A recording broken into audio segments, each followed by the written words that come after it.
सुमन अर्पित करते हुए आरक्षण के जनक छत्रपति साहू जी महाराज, मान्यवर कांशीराम साहब, ज्योतिबा फूले, मान्यवर कांशीराम साहब और बहुजन समाज में रहते हुए मैं यहाँ पे उपस्थित हमारे राष्ट्रीय कोर कमेटी के सदस्य तथा बिहार के मुख्य चुने कर आए हैं माननीय रामी प्रधान जी, यहाँ पे उपस्थित पूर्व प्रदेश अध्यक्ष भीम आर्मी जो कि बक्सर के रहने वाले हैं अनिल प्रधान जी, यहाँ पे उपस्थित नरेश राम जी जो कि मुजफ्फरपुर के रहने वाले हैं, और प्रदेश उपाध्यक्ष टुल्लू रावत जी औरंगाबाद से चलकर आए हैं। यहाँ पे उपस्थित गुड्डू जी विधायक थे और सांसद बन गए और ये सीट खाली पड़ गई। तो उपचुनाव हमारी पार्टी यहाँ पे लड़ने का काम करेगी, लेकिन इससे पहले हम अपने पार्टी जिसको भीम आर्मी और आजाद समाज पार्टी, भीम आर्मी जो कि एक संगठन है और इसी के द्वारा गठित पार्टी का नाम आजाद समाज पार्टी है, तो मैं थोड़ा सा अपने पार्टी और संगठन को लेके चलता हूँ कि हमारे गार्जियन जानना चाह रहे थे कि आखिर ये भीम आर्मी का मतलब क्या होता है, आजाद समाज पार्टी का मतलब क्या होता है। तो एक उत्तर प्रदेश के सहारनपुर में जिले में एक छोटा सा गांव है छुटमलपुर, जहाँ से एक दलित परिवार से, एक चमार परिवार से एक युवा जो कि जातीय जुल्म के खिलाफ आवाज उठाता है, वहाँ दलितों की बस्तियां फूंक दी जाती है, उसको लेकर आवाज उठाता है और उसको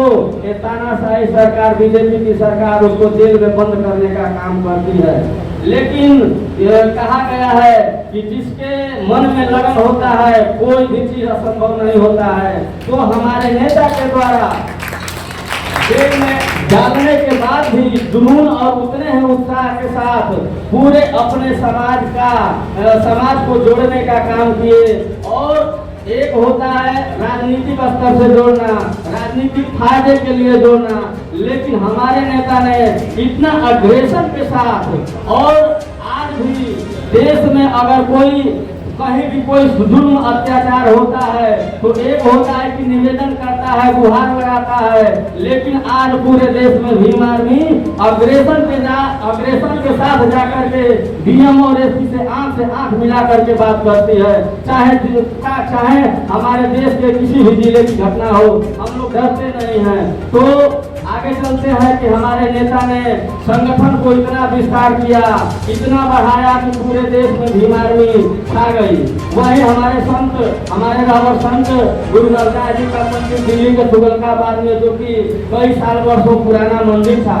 बीजेपी सरकार ने उसे ध्वस्त करने का काम किया। लेकिन हमारे नेता के अगुवाई में हमने पूरे देश से दिल्ली में जाम कर दिया, दिल्ली की सरकार हिल गई। वहीं SC/ST एक दो अप्रैल का एक मैटर था जिसमें संविधान विरोधी सरकार ने छेड़छाड़ करने का साहस किया, लेकिन हम भीम आर्मी के लोगों ने पूरे देश में आंदोलन करके ये दिखा दिया कि ये तो एक टेलर था। जिस दिन पूरे बहुजन समाज की बात आएगी ये SC/ST एक्ट का मामला था, लेकिन अगर संविधान के साथ अगर छेड़छाड़ हुआ तो पूरे देश का बहुजन समाज आपके दिल्ली के चौखट को हिला करके रख सकता है। और जब हमारा संगठन विस्तार हुआ तो कोई भी संगठन हो, पार्टी, कोई भी संगठन अगर बड़ी संगठन हो तो कहीं ना कहीं उसको राजनीतिक सहारा का जरूरत होता है, क्योंकि राजनीति से सब कुछ संभव है। हमारे महापुरुषों ने कहा है कि सत्ता वो चाबी है जो किसी भी बंद ताले को तोड़ सकता है। तो आज जब हमारा संगठन इतना बड़ा हो गया, हमने 2 अक्टूबर की लड़ाई लड़ी, हमने 2 अप्रैल SC/ST का लड़ाई लड़ी, संत रविदास मंदिर की लड़ाई लड़ी, हमने प्रमोशन में आरक्षण की लड़ाई लड़ी, हमने आर्टिकल 40 का लड़ाई लड़ा, हमने मनीषा वाल्मीकि का लड़ाई लड़ा, हमारे नेता ने CA NRC का लड़ाई लड़ा, हमारे नेता जामा मस्जिद से गिरफ्तार हुए। लेकिन जिस पे हमको भरोसा था कि हमें सत्ता का संरक्षण मिलेगा, कोई भी पार्टी कहने वाली हमारे समाज की ऐसी पार्टियां भी साफ मुकर गई कि ये बीजेपी का एजेंट है, ये कांग्रेस का एजेंट है। तब जाकर के हमारे नेता ने मजबूर होकर के कहा कि नहीं नहीं नहीं, सत्ता मांगने से नहीं मिलती है, सत्ता को छीनना पड़ता है। और हमारे जो कि बड़े भाई साहब से पहले हमने जिनको नेता माना, उनके लिए हम लोग खून पसीना एक किए, लेकिन आज जो परिवेश बना हुआ है कि कहीं भी जुल्म अत्याचार होता है, 5 साल लोग सोते हैं और चुनाव का जब समय आता है तो बोलते हैं पार्टी के नाम पर हमें वोट दे दो। तो आज अगर किसी के दुख में सुख में अगर हम शामिल होते हैं तो हमारा भी अधिकार है कि चचा तुम्हारा दुख में हम आई रही, हम तो देखिए हमारो भी अवसर चाहिए, तो चचा अगर मूर्ख नहीं खाओ। इसलिए आज जो भीम आर्मी ने एक सबक सिखाने का काम किया है कि देश के बड़े बड़े नेता आकर के रोड पे संघर्ष करते हैं, अपने एसी कूलर को छोड़ करके और रोड पे आके भटकने का काम करते हैं। तो भीम आर्मी द्वारा बनाई गई पार्टी आजाद समाज पार्टी, जो कि एक गरीब घर का बेटा